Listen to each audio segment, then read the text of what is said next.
ازيكم واهلا بيكم في فيديو جديد من سلسله فيديوهات تيبس اند تريكس لكل المهتمين بمجال اليو اي يو اكس ديزاين. الفيديو ده رقم 6. لو ما شفتوش الخمسه اللي فاتوا هتلاقوهم موجودين كلهم على قناه اليوتيوب يلا نصمم، هتلاقوهم موجودين في بلاي ليست لوحدها اسمها تيبس اند تريكس.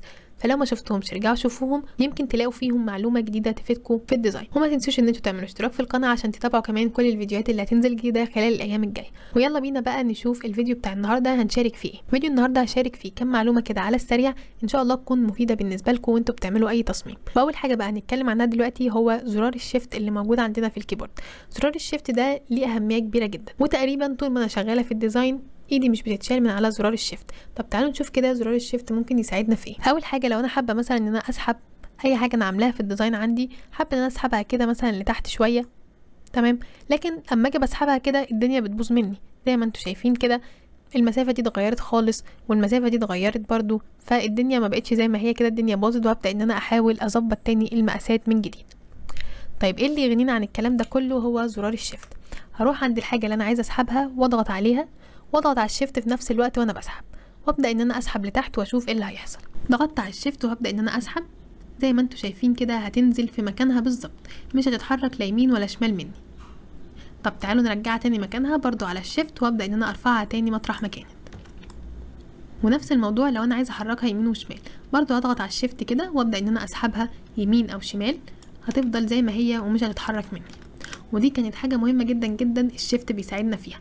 طول ما احنا دايسين على الشيفت هقدر احرك الحاجه بالشكل اللي انتوا شفتوه ده. طب تعالوا نشوف تاني حاجه ممكن استخدم فيها الشيفت. لو انا عندي الشكل ده جوه اي ديزاين انا شغاله عليه، وبعد كده عايزه ان انا اكبره او اصغره شويه، فجيت عادي كده اصغر او اكبر، لقيت الشكل بيبوظ مني بالشكل اللي انتوا شايفينه ده، سواء بقى كبرته كده او كده، هلاقي المقاسات بتاعته اختلفت تماما وشكله ما بقاش هو. طيب ايه اللي ممكن ينقذنا في الموقف اللي زي ده؟ الموقف اللي زي ده اللي ينقذنا فيه هو طبعا زرار الشيفت. هعمل ايه؟ هضغط على الشيفت وابدا ان انا اسحب، هلاقيها كبرت وصغرت بنفس المقاسات بالظبط، ما اتأثرتش خالص، مهما كبرت فيها او صغرت فيها هتفضل بنفس المقاسات بالظبط. الدايره 24 في 24، هكبر هلاقيها 620 في 620، مش هتتأثر خالص، على عكس لو عملتها بس كده من غير الشيفت. تعالوا اقول لكم بما اننا في الحته دي على نقطه كمان مهمه، هي بعيده شويه عن الشيفت بس هنحتاجها برضو في حاجه زي كده. زرار الكي عندنا في الكيبورد، لو ركزتوا هنا كده على شكل السهم هنا وجيت ضغطت على زرار الكي في الكيبورد، هلاقي شكل السهم اللي موجود ده اتغير خالص. تعالوا كده نروح على زرار الكي وندوس، شكله اتعمل بالشكل ده. اول ما يحصل الشكل ده عندي اقدر ان انا اكبر واصغر، وبرضو هتفضل المقاسات زي ما هي 1184 في 1184، مش هتتأثر خالص. فيا اما تعملوا بالشيفت يا اما تدوسوا على الكي في الكيبورد وبعد كده تستخدموا التكبير والتصغير زي ما انتوا عايزين. طيب ارجع تاني ازاي بقى السهم ده زي ما كان عشان اقدر ان انا اشتغل عادي في الديزاين بتاعي؟ هضغط على في الكيبورد، عندي في هضغط عليها هيرجع تاني زي ما كان. تعالوا نشوف تالت حاجة ممكن الشيفت يعملها. هشيل دي دلوقتي خالص وعايزة ارسم مثلا دايرة من الاول وجديد. الدايره لما باجي ارسمها مش هتطلع معايا مظبوطه قوي، فطلعت مثلا هنا 892 في 898. على قد ما قدرت حاولت ان انا اظبطها لكن ما ظبطتش برضو بالظبط. هبدا بقى ان انا اسحب بالراحه وازود وانقص عشان اظبطها بالظبط، او اروح هنا واغير في المقاسات هنا على طول واخليها مثلا 910 في 910. طيب الاسهل من ده كله ايه؟ اول ما اجي ارسم هحدد دي كده وامسحها. اول ما اجي ارسم الدايره وانا جاي ارسم هعمل ايه؟ هضغط على الشيفت معايا، هدوس على الشيفت وابدا ان انا ارسم. الدايره هتطلع مظبوطه مني على طول.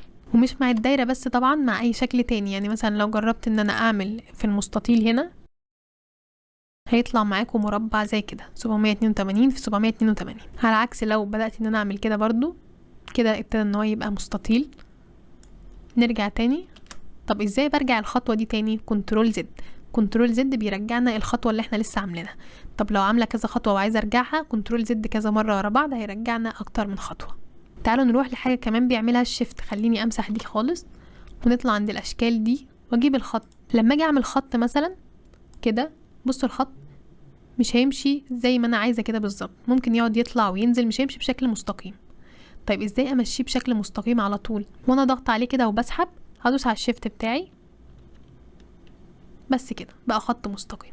وطول ما انا دايسه على الشيفت طول ما انا شغاله بيه خط مستقيم، حتى لو طلعت بيه كده او كده او كده فانا ماشيه في خط مستقيم. طيب بالنسبه لو انا عندي التكست بالشكل ده، التكست صغير او انا عارفه مش باين لكن هنكبره دلوقتي. التكست احنا عارفين لما بنيجي نكبره بنقدر نكبره مثلا من هنا، نغير ال 14 دي ونكتب بقى على حسب الرقم اللي احنا عايزينه. طيب لو انا عايزه اكبره بشكل اسرع شويه وانا شغاله في الديزاين وبعد كده ابقى اعدل ال 14 دي على مهلي، اعمل ايه؟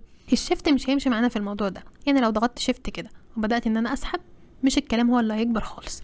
طيب هرجع تاني كده كنترول زد وارجع للي انا كنت فيه. طيب هعمل ايه هنا عشان اكبره؟ زرار الكي اللي احنا اتكلمنا عنه من شويه هو ده اللي هيفيدنا في النقطه دي. هضغط على الكي وابدا ان انا اكبر الكلام بالشكل ده. دلوقتي الكلام اتغير معايا بقى هنا اهو زي ما انتم شايفين 273 وكسور. فاقدر طبعا ان انا اصغر او اكبر بنفس الشكل ده، وبعد كده ابقى اظبط المقاسات زي ما انا عايزه من هنا. وبس كده، ده كان فيديو سريع برضو عن بعض الحاجات اللي ممكن نستخدمها كتير في الديزاين، والشيفت كان حاجة أساسية فيها وهتلاقوا نفسكم اتعودتوا عليه واستخدمتوه كتير جدا وانتوا شغالين في الديزاين. كمان عرفنا زرار الكي بنستخدمه في ايه، ولو حابين نرجع كنا بندوس كنترول زد يرجعنا للخطوة اللي قبلها، او ندوس كنترول زد مرتين وبكده يرجعنا خطوتين تاني. هنعمل فيديو كامل ان شاء الله تاني عن كل بقى الاختصارات اللي هتفيدنا في الديزاين، فهنستخدم كل بقى الزراير اللي في الكيبورد دي هنشوف ايه فيها المفيد بالنسبة لنا. وبس كده، ده كان الفيديو بتاع النهارده. لو عجبكم ما تنسوش تعملوا لايك وشير وسبسكرايب للقناة واستنوني في فيديو جديد، واتمنى الفيديو كان مفيد بالنسبة لكم. استمروا في الابداع ومع السلامة.